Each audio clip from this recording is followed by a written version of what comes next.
Guys, welcome back to the next video. So starting off from the dashboard, we're going to go back into the email settings, which I was talking about before. So if you go into email services, they have actually brought something in just recently, that way you can actually add a custom SMTP in here for a certain email address. As long as you've got credit inside your account, it'll stay verified all the time, otherwise it will disconnect. So what we're going to do is we're going to come up here to the three dots, and we're going to go to SMTP settings. And what you could do here is you can create a new SMTP user. So mine would be David, enter a password,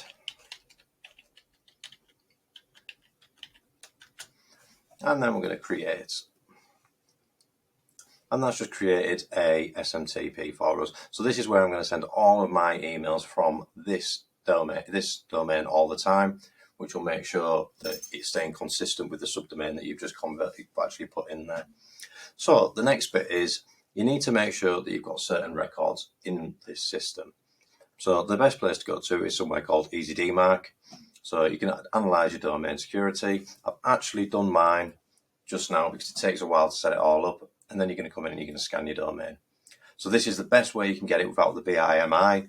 That'll cost you a couple of £1,000 to actually set up. But you should be going for the DMARC, SPF and DKIM all to be on green. So we're going to go in and we're going to look in at the details of that. So we're going to look in at the DMARC policy. Now this is a very simple policy that you can just set up. Anybody can use this one. Set it up and you're good to go for your emails.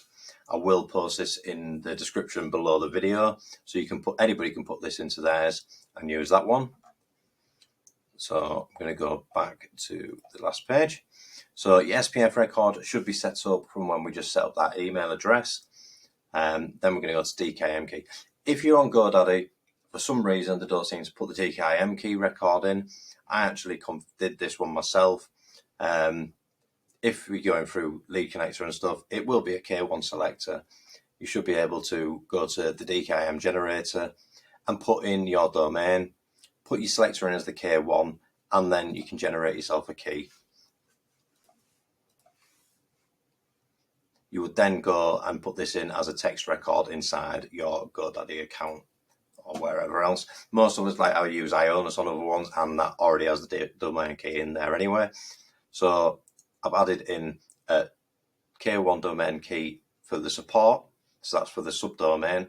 I've added that in. You have to generate a key for each one. I've also put one in for our main domain, topsecretaitips.com, and made that key as well. So then I've got the SPF record for the subdomain.